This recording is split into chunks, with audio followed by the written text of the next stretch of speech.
Have you ever cleaned out your closet? You felt amazing about all that newfound space, and then just a few months later realized you filled it right back up again with all the same kinds of things. If that sounds familiar, you are not alone. Shopping mistakes are easy to make, especially with all the trends, the sales, and the impulse buys tempting us at every turn. But today I'm going to help you break that cycle. In this video, we're covering the 5 biggest wardrobe mistakes that waste your money and how to shop smarter in 2025. Mistake number 1, buying on impulse without a plan. Impulse shopping is one of the fastest ways to add clutter to your closet with things you'll regret later. Maybe you're out running errands. You see a sale and suddenly you've convinced yourself that you absolutely need that trendy blouse, even though you have no idea what you'll wear it with. The problem here is without a plan, you'll end up with pieces that don't fit your wardrobe or your lifestyle. Instead, stick to a shopping list. Before you buy anything new, ask yourself these questions.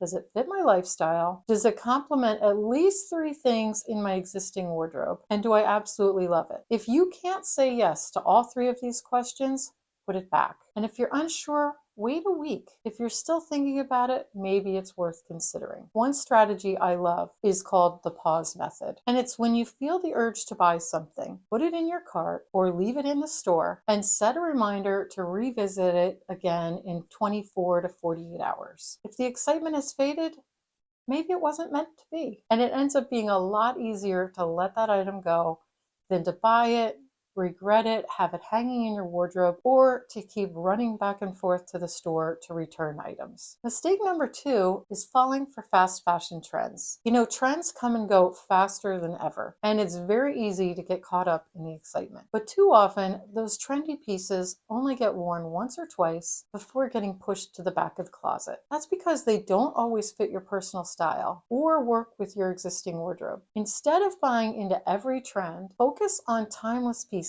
that make you feel great. And if you do want to add a trend, go for something subtle, maybe a trendy color in a classic silhouette or a fun accessory that won't take over your whole look. That way you can stay current without sacrificing your personal style. A good rule of thumb is the 3-year test. Ask yourself if you would still love this item and wear it in 3 years. If the answer is no, it's likely not a wise investment. Another trick is to check what's trending, but only adopt the pieces that feel authentic to your style, like incorporating a modern print into a silhouette that you already love to wear. Mistake number 3 is ignoring comfort and fit. We've all been there, standing in front of the mirror in the dressing room, looking at a piece that's a little too tight or too long or a little bit too fussy, but you buy it anyway thinking you'll make it work. Spoiler alert, you probably won't. If a piece doesn't fit or feel good, the moment you put it on, you'll oftentimes take it right off and never wear it when you get it home. So it's probably not worth purchasing. Instead, shop for fit, not for size. Don't get hung up on the number on the tag. Focus on how the clothing feels on your body. And I like to take a few minutes to sit, walk, and even move around when I'm trying things on. If it doesn't pass the all-day comfort test, leave it behind. Another trick I have for you is the mirror test. If you find yourself constantly adjusting the item in the fitting room, tugging, pulling, or smoothing it out, it's probably not the right fit for you. Clothes should actually feel effortless,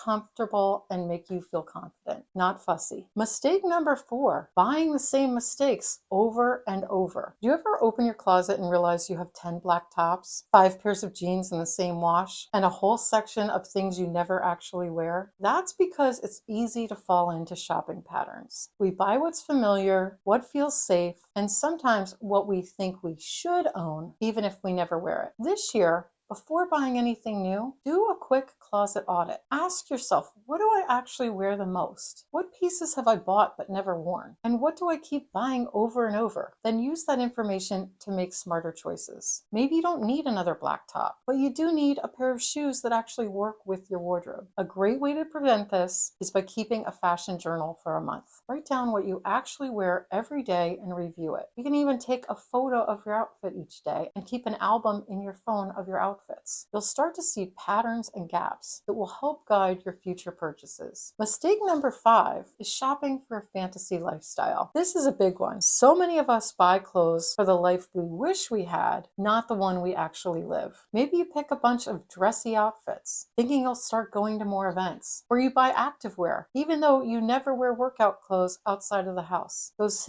pieces just sit there taking up space. Before buying anything, ask yourself, where would I actually wear this? Does this fit my daily life? And if not, rethink the purchase. Instead, focus on versatile pieces that can transition between the different parts of your life. Something you can dress up or down, wear casually, or for an event. A trick to help this is the calendar check. Look at your actual schedule and see where your clothing gaps are. If your closet is filled with fancy outfits, but your life is 90% casual, then it tells you where your real shopping needs should be. Shopping smarter isn't about buying anything new. It's about making choices that really serve your wardrobe and your lifestyle. Next time you shop, use the 3-question rule. Will I wear it at least 3 different ways? Does it fit my lifestyle? And do I truly love it? Remember, if the answer isn't a resounding yes on all 3, skip it. Now I'd love to hear from you. What's a shopping mistake you've made in the past? Let me know in the comments below. You know I love hearing from you. Stay gorgeous, and I'll see you in the next video.